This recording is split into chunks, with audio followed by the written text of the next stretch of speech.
nggak salah dalam Islam itu 3 jenis persaudaraan. Ikhwah Islamiyah, ikhwah Watoniyah, dan ikhwah Basoriyah. Persaudaraan, hubungan saudara sesama muslim atas ikatan la ilaha illallah. Saya sama Mas Ketum, ya panggilnya apa? Ketua kan, ketua umum, itu bersaudara atas ikatan la ilaha illallah. Walaupun bukan keluarga, tapi persaudaraan saya kuat sekali. Bahkan seharusnya lebih kuat daripada ikatan saudara sesama darah. Kalau Nabi Muhammad itu ketika pertama kali hijrah dari Mekah ke Madinah, beliau langsung mempersaudarakan antara apa? Muhajirin dan Ansor. Muhajir itu apa? Orang yang berpergian, berpindah tempat. Ansor itu artinya apa? Menolong. Apa yo? Ansor apa artinya? Ansor. Penolong ya, orang yang menolong. Jadi dipersaudarakan. Saya khawatir kita di sini karena hidupnya nyaman, damai, kita lupa dengan tanggung jawab. Tanggung jawab itu ada. Saya kan harus belajar. Iya, Anda harus belajar. Iya, Anda mahasiswa. Iya, Anda sibuk. Tapi tetap Anda harus pikirkan itu. Ya masa, misalnya saya punya rumah, kemudian ada tetangga saya susah. Kemudian saya bilang ke keluarga saya, ya kita urus diri kita, nggak usah mikirin yang lain. Padahal tetangga kita susah, kan nggak manusiawi. Jadi seperti itu. Jadi jelas dalam agama Islam, silakan teman-teman, banyak sekali. Nanti kita diskusi, kita harus berpihak kepada Palestina yang notabene adalah agamanya Islam. Itu baru berbicara ikhwah Islamiyah. Ada juga ikhwah Watoniyah, persaudaraan sama negeri. Ada lagi yang ikhwah Basoriyah, saudara sesama manusia. Sehingga kan banyak statement yang di sosial media, kamu tidak butuh jadi muslim untuk melihat kesedihan Palestina. Cukup kamu jadi manusia, maka kamu akan jadi itu. Nah, info terbaru, sudah selesai genjatan senjata di Palestina. Selesainya kemarin, hari Jumat. Setelah selesai, langsung saat itu terjadi serangan-serangan dari Israel dan banyak yang berjatuhan. Di sini maksud tujuan pembicaraan paham ya?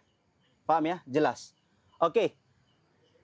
Ada orang yang doa, ya Allah, semoga Engkau turunkan laknat kepada Bani Israel. Wah, ini kira-kira keliru atau tidak doa yang seperti ini? Keliru atau tidak? Keliru atau tidak? Hah? Saya jelaskan singkat, aduh takutnya kebanyakan. Dalam sholat, kita atahiyat, ada 2 nabi yang kita sebutkan. Siapa itu? Nabi Ibrahim dan Nabi Muhammad. Allahumma sholli ala Muhammad wa ala ali Muhammad kama shallaita ala Ibrahim wa ala ali Ibrahim fil alamin innaka Hamidum Majid, dan lain sebagainya. 2 nabi. Nabi Ibrahim dijuluki dengan bapaknya para nabi. Nabi Muhammad khatamal anbiya, sebagai penutup para nabi. Jelas, masyhur. Kita memang harus bersalawat kepada Rasulullah. Kalau enggak, kita enggak dapat syafaat. Lucu, ngaku umat Nabi Muhammad, tapi Nabi Muhammad enggak mengaku kita kan. Enggak lucu lagi sih, horor. Nanti di neraka. Mau gimana gitu. Nah, Nabi Ibrahim alaihissalam punya anak. Anak dari Siti Hajar itu bernama Ismail alaihissalam. Kemudian dari istri yang satunya, yaitu Siti Sarah, bernama Ishak. Jadi anak 2, punya anak 2, nabi semua. Nah, dari Nabi Ismail alaihissalam turun ke bawah keturunan cucu dan cicitnya sampailah kepada Nabi Muhammad sallallahu alaihi wasallam. Nah, sedangkan dari Nabi, ini kita bahas Yahudi dulu ya biar nggak keliru kenapa mereka bisa bantai Palestina, kenapa kok konfliknya ada yang bilang urusan agama lah, urusan politik lain sebagainya. Ini jelaskan dulu akarnya dulu. Nabi Ishak itu punya anak. Siapa nama anaknya? Nabi Yakub alaihissalam. Nah, Nabi Yakub itu punya 2 nama. Pertama Yakub, yang kedua Israel. Nah, anak keturunan Yakub itu disebut dengan Bani Israel. Bani itu artinya apa? Anak dan cucu. Anak dan cucu. Kalau saya punya anak, punya cucu, berarti namanya Bani Bani Israel, ngawur jangan. Bani Syekhul Islam. Kalau Mas Azhar. Bani Azhar. udah nikah belum? Belum. Nikah dulu baru ada baninya. Jadi seperti itu. Jadi Bani itu adalah anak. Bani Israel adalah anak keturunannya Yakub. Ya, Yakub ya. Nabi Yakub punya anak. Anaknya yang paling ganteng namanya siapa? Azhar. Enggak lah, Nabi Yusuf. Ente juga ganteng.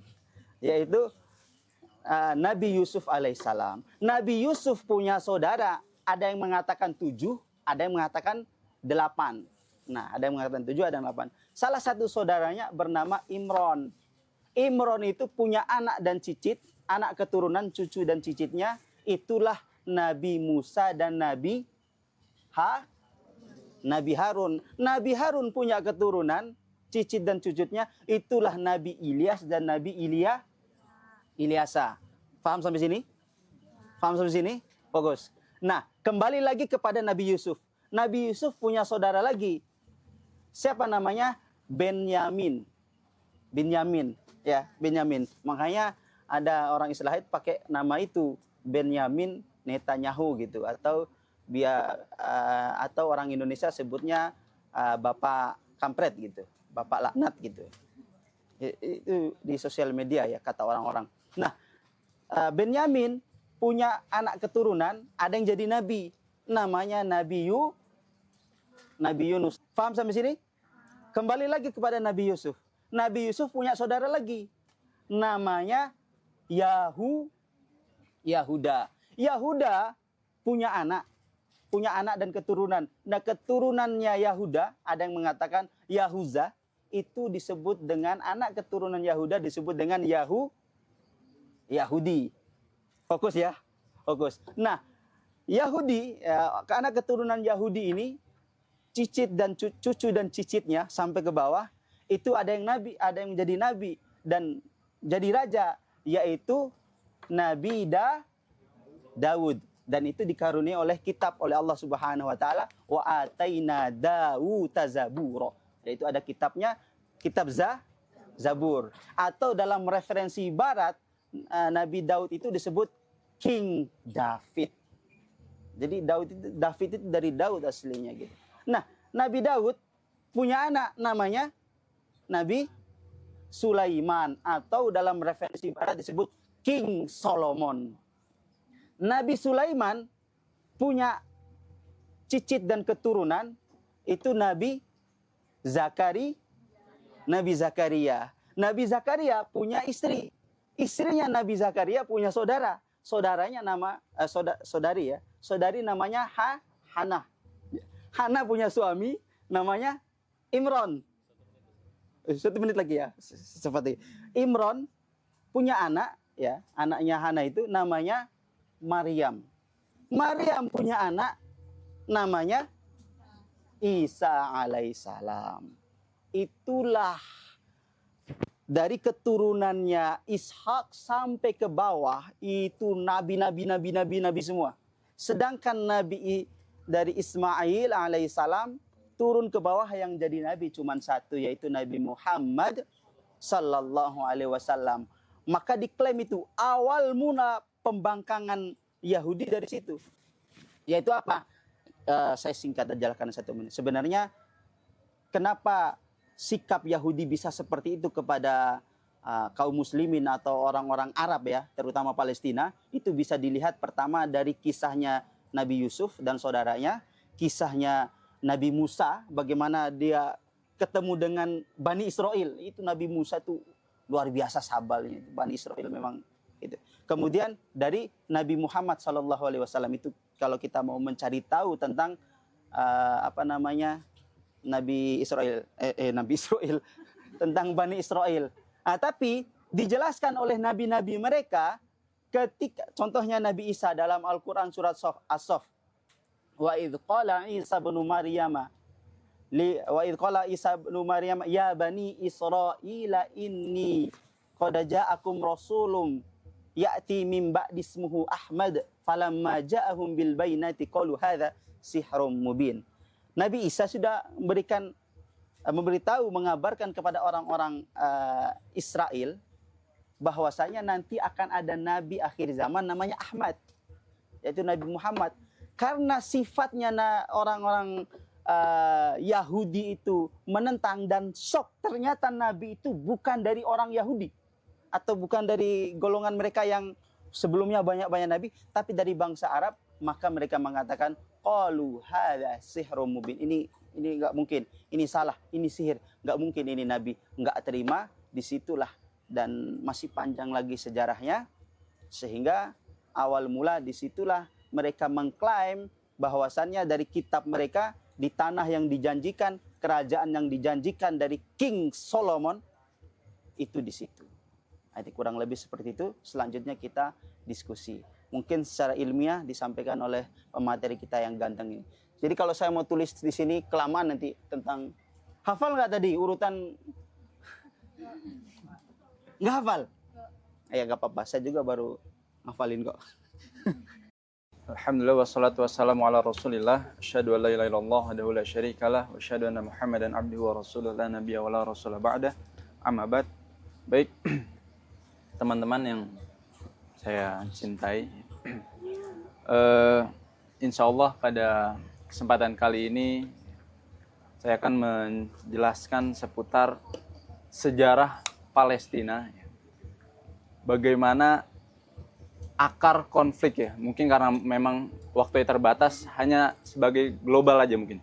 Ada nama Palestina dan bumi Palestina itu dulu ketika pada zaman keturunan Nabi Nuh. Nabi Nuh alaihissalam punya 4 anak kalau nggak salah. Ini di luar ikhtilaf ya, karena memang banyak perbedaan. Kan'an, kemudian Sem, Sam, Ham, sama satu lagi, lupa saya satu lagi ini. Kalau nggak salah, Nadif atau siapa gitu. Nah kemudian, mungkin nanti didiskusikan bareng-bareng ya. Nah Kan'an ini adalah salah satu anak yang mungkin ke bawah banjir itu ya. Ke bawah banjir, yang mereka durhaka, yang tidak mau ikut kepada ayahnya Nabi Nuh alaihissalam. Itu pada tahun 2345 sebelum Masehi kalau nggak salah. Bisa mungkin nanti dicek lagi. Itu kan banjir bandang besar sampai akhirnya menyapu bagian atas Ka'bah itu. Nah, Ka'bah ini ada yang menyebutkan bahwasanya ada sebelum Nabi Adam turun. Nah, makanya kok bisa Nabi Nuh udah ada Ka'bah, siapa yang buat? Nah, ada disebut dalam suatu kitab Al-Akhbar kalau nggak salah. Itu ada sebelum Nabi Adam turun. Lanjut ke Nabi Nuh. Nah, salah satu anaknya itu yang bernama Ham, ya, setelah banjir bandang, kemudian selesai banjirnya itu, hingga akhirnya mereka keturunan-keturunan Nabi Nuh ini berpencar. Nah, Ham ini ya, kemudian memiliki anak laki-laki yang kemudian dinamakan Kan'an tersebut, kakaknya. Demi untuk mengenang istilahnya. Tapi jangan disamakan sifatnya karena berbeda. Nah, Kan'an ini akhirnya kemudian berkelana merantau ke suatu tempat yang akhirnya karena beliau pertama kali menempati tempat tersebut dinamakan bumi Kan'an. Bumi Kanaan atau bumi Kan'an. Hingga akhirnya beranak pinak di sana, memiliki keturunan banyak sampai memiliki suku-suku. Nah, salah satu sukunya ada yang namanya suku Palestina. Nah, hingga akhirnya karena suku Palestina itu tinggal di situ, akhirnya menyebar dan dinamakan Palestina. Nah, itu awal mula Palestina ada, dan orang yang pertama kali meninggalkan itu dari keturunan Nuh alaihissalam. Nah, kemudian, nah ini belum ada Israel dan Yahudi dan lain sebagainya. Kemudian beranak pinak di sana Nabi Nuh alaihissalam, kemudian ada keturunan dari anak-anaknya sampai akhirnya lahir Nabi Ibrahim.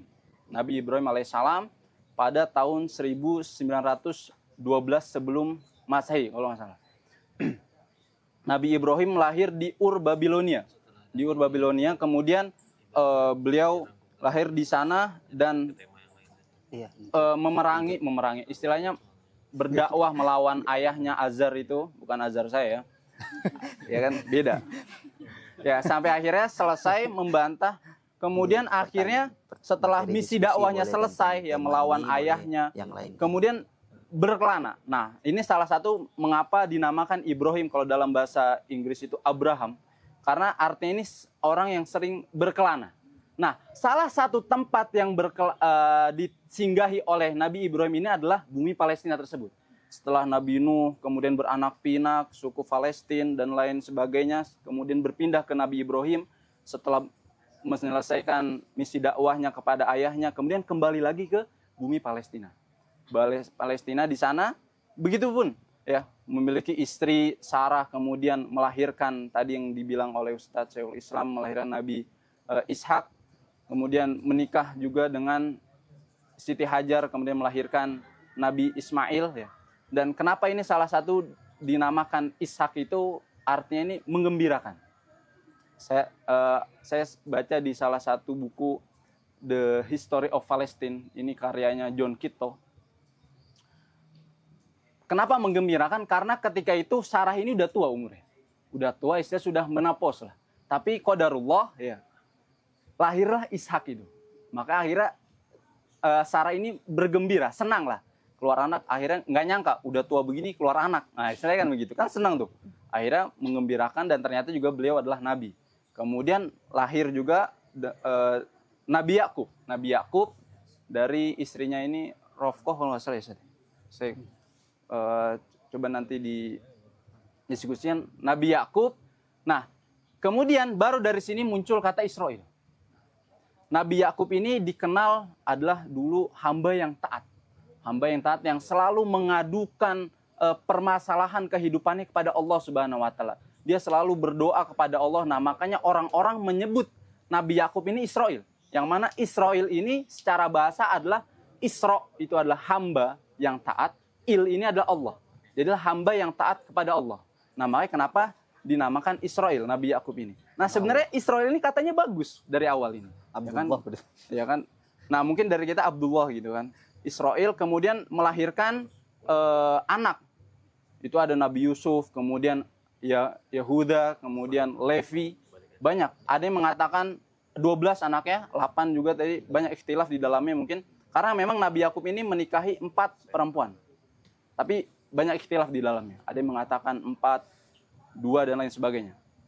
Nah, kemudian baru dari sini muncul kata Israel, Bani Israel. Nah, dari sini mungkin ada sifat-sifat Bani Israel yang membekas sampai sekarang, yaitu sifatnya yang serakah. Makanya kenapa Bani Israel ini, saudara Nabi Yusuf ini menculik dan ingin membunuh saudaranya sendiri karena mereka iri kepada Nabi Yusuf, istrinya yang paling disayang. Nah, ini salah satu sifatnya yang serakah, yang tidak mau kalah sampai sekarang ini. Itu makanya kenapa Bani Israel memiliki sifat seperti itu. Karena dari dulu begitu istilahnya. Nah, kemudian itu masih tinggal di Palestina. Kemudian tinggal beranak pinak, berketurunan di Palestina sampai akhirnya Yusuf juga gede di Mesir ya kan, ketika diculik sampai akhirnya mereka keluarga Nabi Yakub ini dan keluarganya pindah ke Mesir. Pindah ke Mesir dan menemui Nabi Yusuf yang ketika itu jadi raja di sana. Ini sebelum ada Firaun. Kemudian jadi raja di sana dan mereka tinggal di sana juga. Tinggal di sana sampai akhirnya seiring berjalannya waktu Nabi Yusuf meninggal, kemudian berganti generasi sampai akhirnya berganti pemerintahan dan akhirnya dipimpin Firaun, ya kan? Firaun baru muncul, ya kan? Kerajaan tadinya raja Nabi Yusuf, kemudian Firaun. Nah, dari sini muncul pemikiran bahwasanya, wah ini Bani Israel ini imigran, bukan orang sini, nggak pantas nih istilahnya untuk menguasai kota Mesir, negara Mesir ini, gitu kan? Sampai akhirnya mereka dijadikan budak dan berganti raja dan Firaun itu menjadi raja sampai akhirnya mereka jadi budak, bahkan disuruh untuk membuat piramid itu. Nah, itu salah satunya dari keturunan Bani Israel itu. Kemudian seiring berjalannya waktu sampai akhirnya pada masa Nabi Musa ya kan, pada masa Firaun itu, namanya Firaun ini kan emang sifatnya yang kejam. Dia nggak mau terkalahkan kerajaannya sampai akhirnya melakukan spionase bayi laki-laki yang lahir pokoknya digorok. Tapi ada salah satu bayi yaitu Nabi Musa itu yang terselamatkan dari spionase itu. Sampai akhirnya lahir ya kan. Nah, di sini kemudian Nabi Musa alaihissalam memiliki pengikut dan pengikut ini masih dari keturunan Bani Israel tersebut yang tadi pindah dari Palestina kemudian ke Mesir tersebut, ikut Nabi Musa sampai akhirnya Firaun singkat cerita ditenggelamkan oleh Allah Subhanahu wa taala. Nah, ketika sudah selesai misi dakwahnya melawan Firaun, Nabi Musa akhirnya diperintahkan oleh Allah Subhanahu wa taala untuk pergi ke Palestina lagi. Palestina lagi karena sudah selesai misi dakwahnya. Nah, dari pengikutnya ini ya Bani Israil ini kan bermacam-macam. Dari kurang lebih ratusan ya. Sampai akhirnya diajak ke Palestina, ada yang enggan. Nah, ini salah satu sifat Bani Israil, yaitu pengecut, petakut. Karena mereka bilang, lu aja Musa duluan gitu kan istilahnya. Gua nggak tahu tuh, ntar di Palestina kan orangnya kuat-kuat. Takutnya gua ke sono istilahnya dibantai. Mending di sini aja udah enak, tenang-tenang. Nah, ini salah satu sifat penakutnya Bani Israil dari dulu. Nah, sampai akhirnya Nabi Musa, padahal sebelum pemberontakan, penolakan kepada Nabi Musa itu, Nabi Musa menyuruh kepada kaumnya untuk bertaubat. Nah, di sini juga salah satu muncul sebab kata Yahudi. Nah, Yahudi ini memang ada ikhtilaf. Ada yang mengatakan Yahudi tadi yang dibilang oleh Ustadz Syekhul Islam, bahwa saya berasal dari keturunan Bani Israil Yahuda tadi. Tapi ada yang mengatakan bahwasanya ini berasal dari pengikutnya Nabi Musa yang disuruh untuk bertaubat. Yang mana berkata dari kata hada Yahudu Yahudi. Orang-orang yang meminta ampun kepada Allah dan meminta petunjuk. Nah, ini kan maknanya bagus juga itu kan.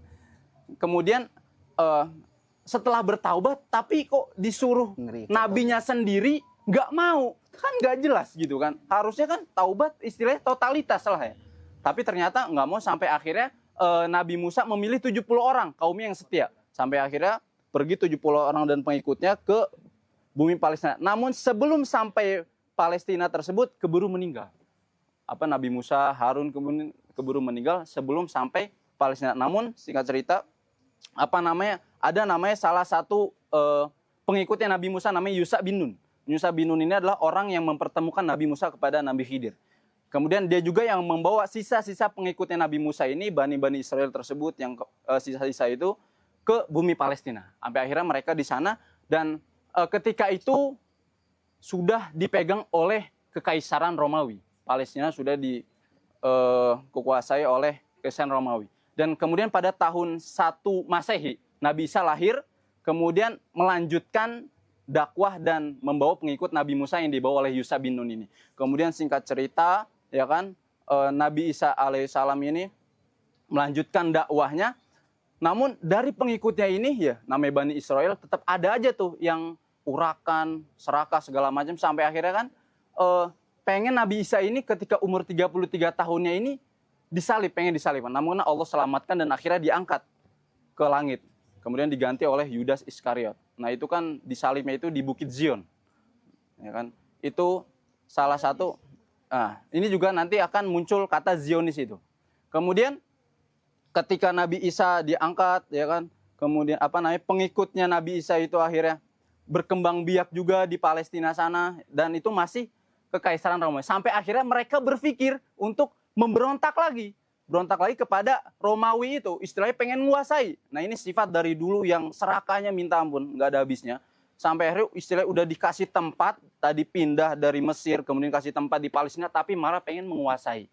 Tapi konyolnya mereka ketahuan sampai oleh Kekaisaran Romawi itu, kalau nggak salah dari ketahuan sampai akhirnya diusir. Dulu pulang aja, lu nggak tahu diri dasar, istilahnya begitu kasar ya. Sampai akhirnya diusir dan nggak diterima, sampai akhirnya mereka berpindah ke Yastrib, Madinah. Nah, ini kemudian Yastrib, Madinah bagian utara. Nah, dari situ kemudian berkembang biak, dan karena takut diusir lagi, akhirnya dia membuat benteng besar di sana dan memiliki bangun militer, kemudian ekonomi segala macam. Dan 3 bani yang terkenal itu, orang-orang Yahudi itu, Bani Israel itu, namanya Bani Quraidah, kemudian Bani Koinuko, sama Bani Nadif. Bani Nadir apa Nadif itu. Dan oke, siap. Kemudian dari situ, kemudian lahirnya Nabi Muhammad SAW, dan akhirnya mereka ini tadi, padahal dulu itu orang-orang Yahudi ini sebenarnya mereka udah tahu bakal ada nabi terakhir yang mereka damba-dambakan. Tapi taunya ternyata Nabi Muhammad bukan dari keturunan mereka, sampai akhirnya mereka enggan. Padahal dulu dia mengharap-harapkan. Tapi karena tahu bukan dari keturunannya, akhirnya dia nggak mau ngikut, dan akhirnya malah menentang. Sampai akhirnya kan melawan, kemudian mengganggu dakwah Nabi. Singkat cerita, akhirnya mereka ini diusir dari Madinah karena melanggar perjanjian mereka antara Nabi, yaitu Piagam Madinah. Kemudian diusir lagi dan bersih Madinah dari orang-orang Yahudi. Sampai akhirnya masa Umar bin Khattab, itu kan masih Palestina masih ini oleh kaum Romawi. Kaum Romawi kemudian baru diambil alih oleh Umar bin Khattab sampai Turki Utsmani. Nah, namun orang-orang Yahudi ini yang tadi diusir akhirnya dikasih tempat lagi di bumi Palestina itu, di kekuasaan Utsmani sampai akhirnya. Nah, mulai bentrok konflik lagi itu tahun 1948 Masehi. Itu ada Perang Dunia I sampai akhirnya sekutu dari Israel ini menyerang Turki Utsmani sampai akhirnya kalah, kekuasaan Islam runtuh tahun 1924 Masehi. Itu Khilafah Utsmani udah runtuh sampai akhirnya kan mereka berkembang di sana dan tadinya numpang imigran, tapi ya serakahnya itu ya kan pertama dibagi dua sampai akhirnya ada pengesahan PBB dan baru diakui sebagai negara Israel sendiri, dan Palestina ini nggak diakui karena baru muncul PBB ketika Israel baru numpang di sana. Nah, mungkin itu sampai akhirnya berjalan ke konflik sekarang. Nah, mungkin itu nanti bisa dilanjut oleh diskusi teman-teman yang lainnya. Kan pertama memang masalahnya dia itu membantai kaum muslimin. Kedua, mengklaim bahwasanya Palestina ini adalah negara mereka. Nah, kalau lihat dari sejarah, bahwasanya Palestina ini punya siapa? Kita lihat sejarah terakhir, ketika masa kekhilafan Utsmani. Ini kan istilahnya dikuasai oleh Islam. Dari tahun 1187, masa Umar bin Khattab, sampai akhirnya masa tahun 1948 konflik. Itu mereka orang-orang Yahudi, orang-orang Israel, orang-orang Muslim tinggal di Palestina ini mereka tenang-tenang aja dengan kekuasaan kaum muslimin. Karena namanya kaum muslimin meskipun beda agama, tetap mereka tenang untuk ibadah dan lain sebagainya. Hanya bedanya mereka membayar jizyah. Nah, namun kok tiba-tiba ujuk-ujuk Israel numpang, menjajah, mengklaim negaranya sendiri. Ini kan problem. Nah, makanya kenapa problemnya di situ? Mungkin ada feedback dari Mas. Berarti yang orang Israel sekarang itu bukan murni dari Bani Israel yang dulu. Iya. Bergeser apa gitu. Nah, iya. Jadi dari kalau misal kita lihat tadi dari sejarah Bani Israel ini kan macam-macam, ya kan. Kalau dari Israel sekarang ini sebenarnya orang-orang, ada orang Yahudi, kemudian ada orang keturunan Bani Israel, ya kan. Dan orang Yahudi ini sebenarnya nggak biadab Israel sekarang istilahnya, kan macam-macam. Ada Yahudi yang mungkin beriman juga, kan Yahudi kan agama juga di sana kan. Nah, kemudian Israel ini yang menyerang itu adalah gerakan Zionisme. Pernah dengar mungkin? Gerakan Zionis ini adalah gerakan yang ingin menguasai bukit Zionis yang ada di Yerusalem, Palestina tersebut. Nah, kemudian itu menggerakkan gerakan Zionisme pahamnya, dan Zionis adalah orang-orang yang ingin menguasai bukit Zion itu yang ada Yerusalem, Palestina itu. Jadi orang-orang Zionis. Dan itu macam-macam, orang Yahudi, dan itu orang-orangnya yang ya gitu punya sifat serakah segala macam. Jadi kita tidak bisa menetralisir bahwasanya ini adalah keturunan Bani Israel yang dulu pada masa kaum Yahudi, itu nggak bisa. Karena udah sering berjalannya waktu, DNA bercampur ya kan, macam-macam ya begitu. Walan tardo angkal yahudu walan nasara hatta tattabi'a millatahum. Ini salah satu dasarnya. Orang-orang Yahudi itu tidak akan pernah ridho terhadap kita yang sekarang beriman kepada Allah Subhanahu wa taala sampai kita ini mengikuti mereka, dan mereka itu harus menguasai itu. Itu dari segi agamanya sudah jelas, Allah kabarkan sendiri. Allah langsung bilang, ini orang Yahudi ini pasti kayak gini, ini pasti jelas. Nah, ditambah lagi dengan sejarah historis yang disampaikan oleh Masnya itu. Kalau secara kemanusiawian, jelas nggak manusiawi, Mas? Lihat sekarang postingan anak kecil, pelanggaran. Ada 23 resolusi PBB. Dilarang membunuh anak kecil, dilarang menghancurkan rumah, dilarang membuat tembok. Dilanggar gak semua? Dilanggar semua. Orang bodoh mana yang mau ditipu sampai 23 kali? Jangankan bohong sama PBB ya, sama ayahnya sendiri yaitu Nabi Yakub. Kan awalnya kisah kita melihat, tadi saya mau lanjut pembahasannya. Awal salah satu sifatnya orang Yahudi itu yaitu wajah abahum bidamin kadhib. Quran surat Yusuf, itu mereka menipu ayahnya dengan membawa darah palsu bahwasanya Nabi Yusuf itu sudah meninggal. Itu awal situ. Belum lagi kalau kita cerita tentang bagaimana Nabi Musa berdakwah ke Bani Israel. Itu luar biasa, Mas. Coba sampean baca Al-Quran itu dari ayat wa id najjainakum min ali fir'auna yasumunakum su'al adab sampai ke bawahnya itu baca kisah itu jelas sekali. Itu Allah tuh sudah ngasih karunia. Ibaratnya gini. Ini tadi dijelaskan. Firaun kan jahat ya. Iyalah gitu kan. Ada nggak Firaun di zaman sekarang? Bisa jadi. Tapi jangan dibahas. Jadi sangat kejamnya Firaun. Sampai tadi dijelaskan. Yudzabbihuna abana'akum. Ini masnya pakai referensi buku. Saya coba pakai referensi Quran. Kan kita jadi balance kan. Jangan-jangan berjodoh kita mas. Jadi yudzabbihuna abana'akum wa yastahyuna nisa'akum. Mereka membunuh anak-anak laki-laki sedangkan yang perempuan dibiarkan hidup. Kecuali selamat Nabi Musa alaihissalam. Kenapa selamat? Wa auhayna ila ummi Musa, karena lagi genting ya. Bayangkan ya, dikatakan di ini daerah mana, Dau ya? Dermo ya. Daerah Dermo. Tiba-tiba pemerintahan, aduh jangan pakai begini. Tiba-tiba ada perintah, kalau ada anak laki-laki langsung kita bunuh. Kemudian Allah perintahkan ibunya Nabi Musa dengan mengilhamkan untuk dihanyutkan kepada sungai. Dihanyutkan ke sungai. Lah sampai di sungai itu ternyata ada salah satu istri Firaun dan penjaganya sedang mandi. Siapa nama istri Firaun? Asia. Melihat anaknya lucu. Akhirnya apa? Ini saya mau jelaskan di luar materi juga. Inilah hebatnya wanita ya. Bayangkan suaminya Firaun loh. Firaun loh. Siapa yang lebih kejam dari Firaun di sini? Kayaknya Abu Lahab mungkin. Suami Firaun sangat galak, sangat ditakutkan. Rakyat bisa bilang kalau melanggar lampu merah langsung dibunuh gitulah. Saking kejamnya gitu. Tapi karena istrinya minta jangan bunuh anak kecil ini. Padahal dia sedang memburu anak itu dibunuh. Istrinya bilang, wanita ini bilang, jangan bunuh anak kecil ini. Takluk nggak Firaun? Itulah hebatnya wanita. Firaun suaminya. Itu jangan salah. Ya, wali kota itu lihat gagah di depan kamera, depan rakyatnya, hormatnya luar biasa.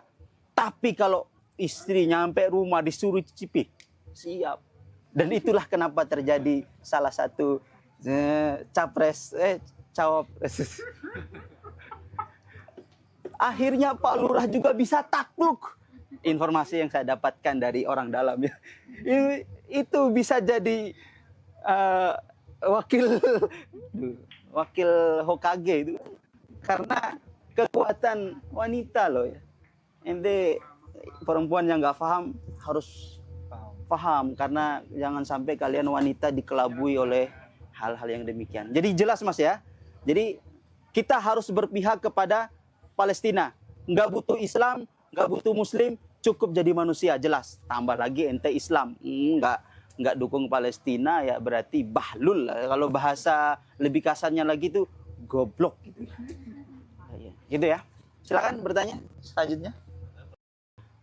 Orang-orang non ataupun musuh Islam sangat diperbolehkan. Fikih ini membahas kenapa demikian. Contohnya misalnya senjata.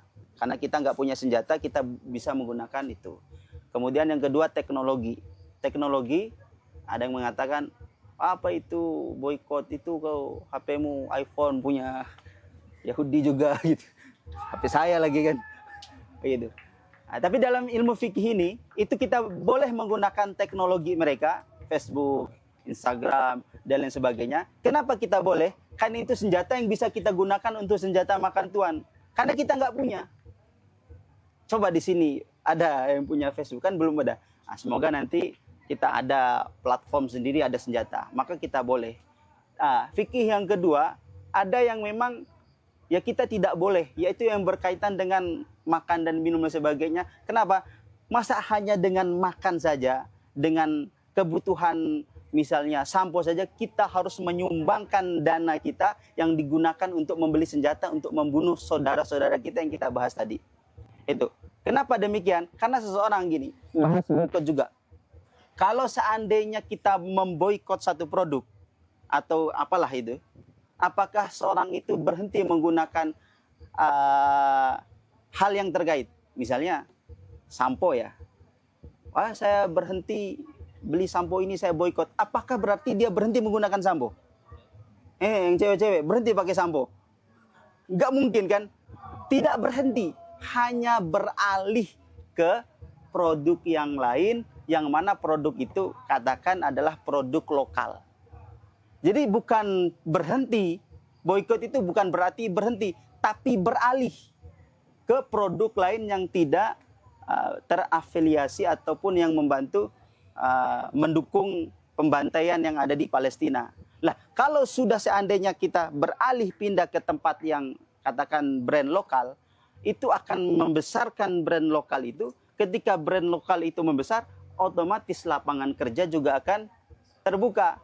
Lah, nanti tanya, oh berarti gimana kalau yang kerja di minuman ini yang produk itu akhirnya mereka mendapatkan PHK massal karena dampak dari boykot itu.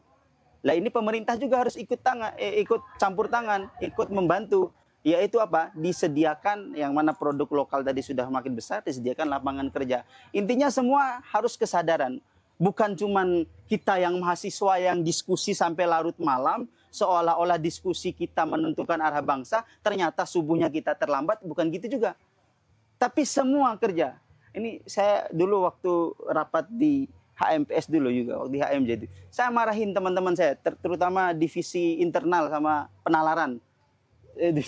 Ada dulu teman saya divisi penalaran sama internal. Rapat sampai jam 12 malam. Saya marahin. Rapat sampai jam 12 malam. Seolah-olah arah bangsa ditentukan sama rapat ente-ente ini. Seolah-olah kemajuan Indonesia ditentukan sama kalian. Giliran sholat subuh, nggak bangun. Gimana mau merdeka ini gitu kan. Memerdekakan diri sendiri aja kan nggak bisa. Nah ini buat para laki-laki yang suka nongkrong malam-malam. Ente sholat subuh di masjid atau tidak. Jangan-jangan sholat subuhnya gabung sholat duha. Jadi subha. Nah, jadi gitu mas. Kalau terkait dengan boykot itu tadi. Jadi boleh kita menggunakan teknologi. Intinya senjata produknya orang-orang sana digunakan untuk senjata makan tuan. Media. Kan sekarang alhamdulillah berkat sosial media kita gaungkan ini lain sebagainya. Informasi, kekejaman, kebohongan, kebiadaban yang seharusnya ditutup oleh mereka terbuka semua. Dan semua umat muslim tahu itu. Itu jawaban saya. Tadi apa? Ada lagi pertanyaan tadi? Kayaknya panjang tadi. Apa lagi mas tadi? Ya. Lalu bagaimana gini sikap kita lah? Bagaimana sikap kita sebagai seorang muslim yang benci dengan Islam? Nabi Muhammad nabi yang paling baik, Nabi Muhammad nabi yang paling jujur. Semua sepakat ya? Ada nggak yang benci sama Nabi Muhammad? Ya banyak. Sekelas Nabi Muhammad itu ada. Lalu bagaimana tanggapan Nabi Muhammad? Diperangi nggak? Jadi sudah jelas karena Nabi Muhammad itu contoh kita. Kalau seandainya ada orang yang benci sama Islam dan lain sebagainya, ya selama sesama di Indonesia ya benci dengan Islam dan sebagainya, ya sudah biarkan saja. Biarkan saja. Kalau bisa balas dengan kebaikan walaupun berat, ya udah ditraktir gitu kan dan lain sebagainya. Silakan. Kemudian hal yang kita lakukan ya tadi tetap berdoa kepada Allah, semoga dikuatkan saudara kita.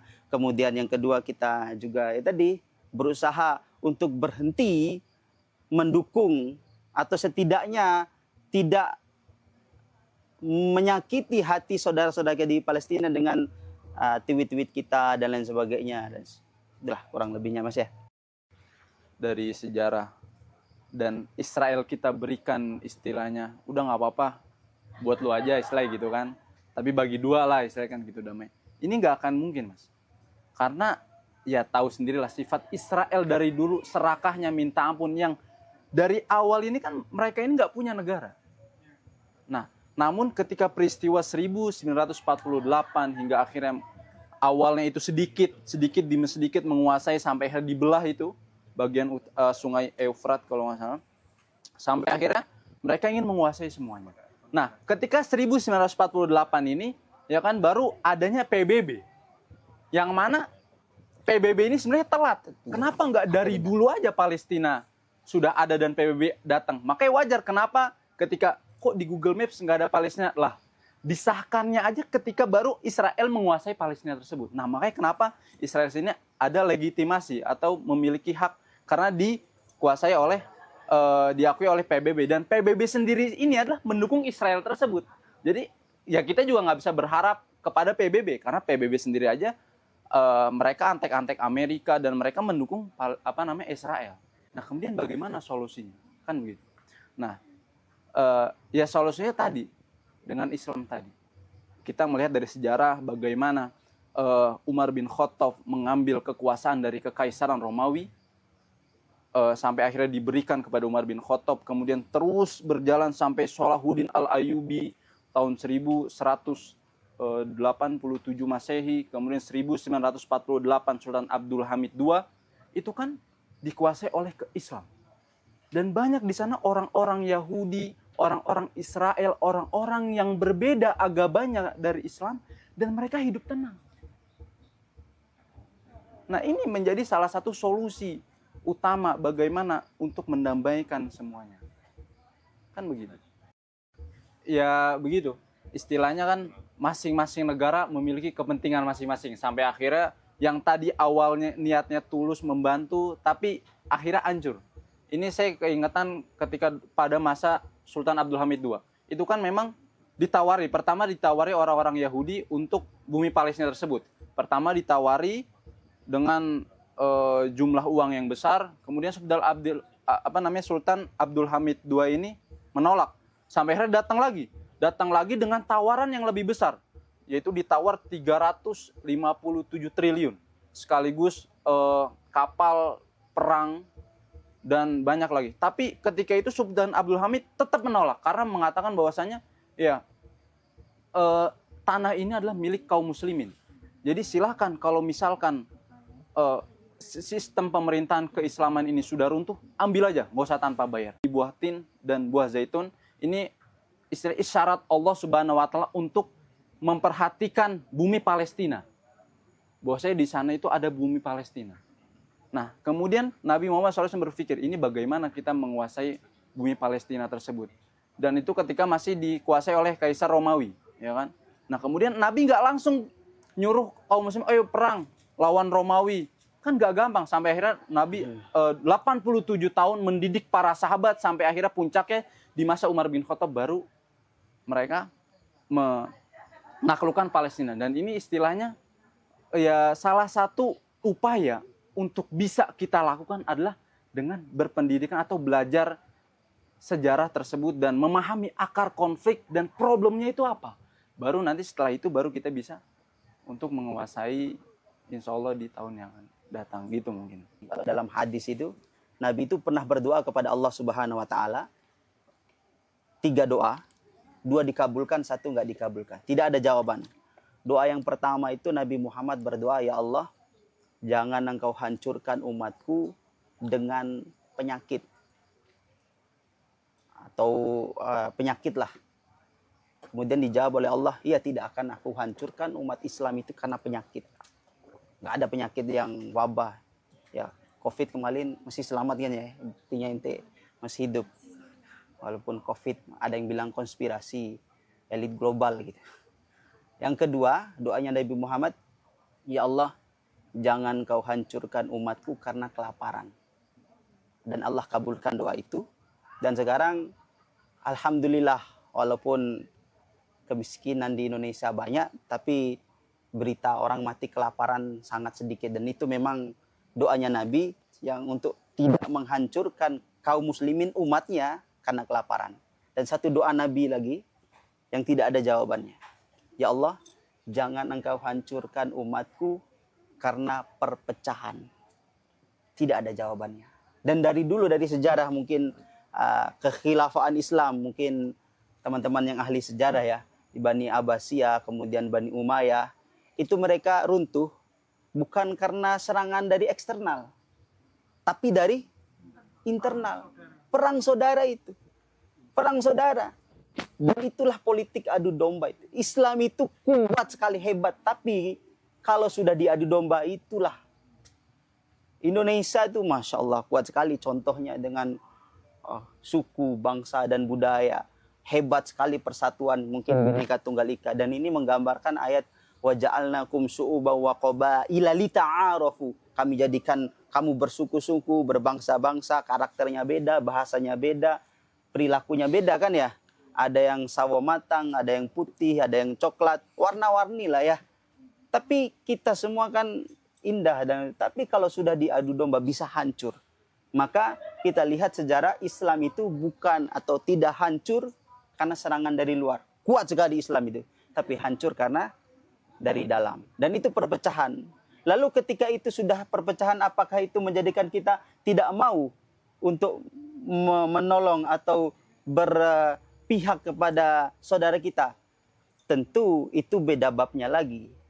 Bagaimanapun kondisi mereka, bagaimanapun perpecahan mereka, tetap kita harus mendukung. Karena apa? Ini berkaitan dengan keimanan kita. Ini masalah berbicara keimanan. Kenapa berbicara keimanan? Saudara kita yang mengaku sama Muslim secara kemanusiaan telah dibantai.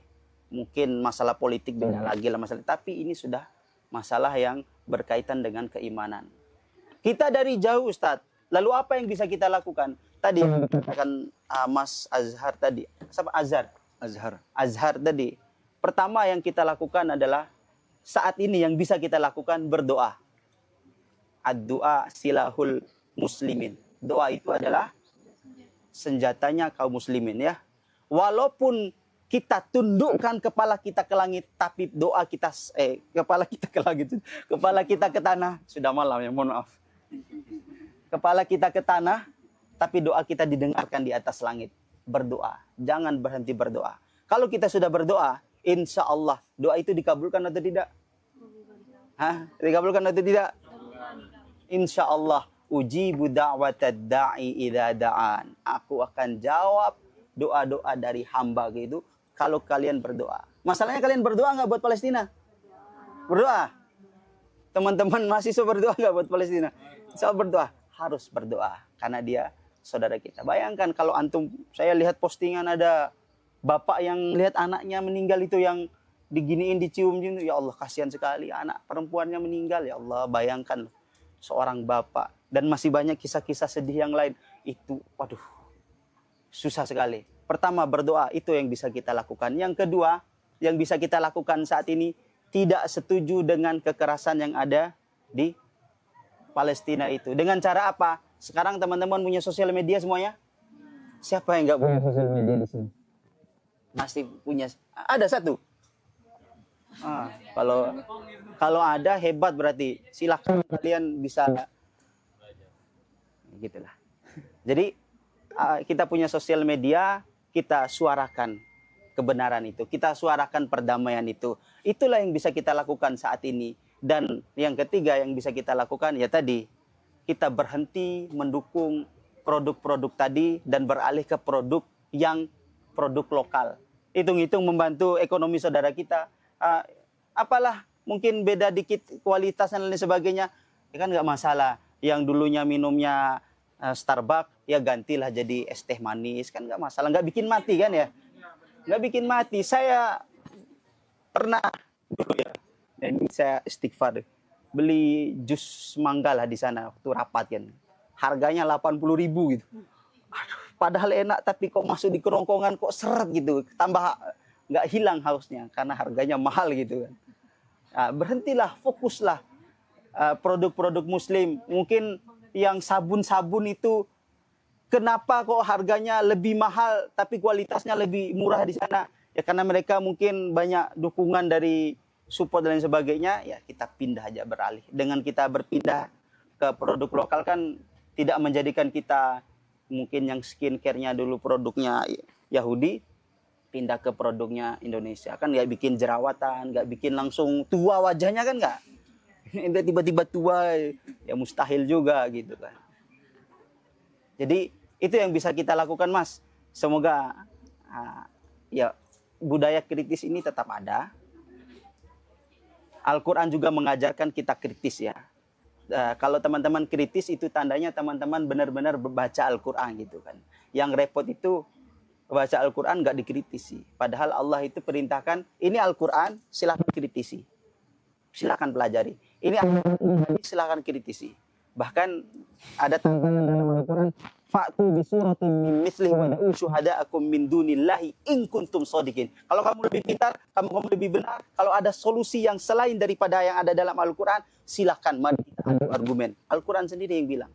Tetapi sampai saat ini kan tidak ada yang berani, tidak ada yang membantah, tidak ada yang bisa meragukan Al-Quran itu sendiri. Termasuk yang harus kita lakukan, sikap yang harus kita lakukan ketika membela saudara kita Palestina.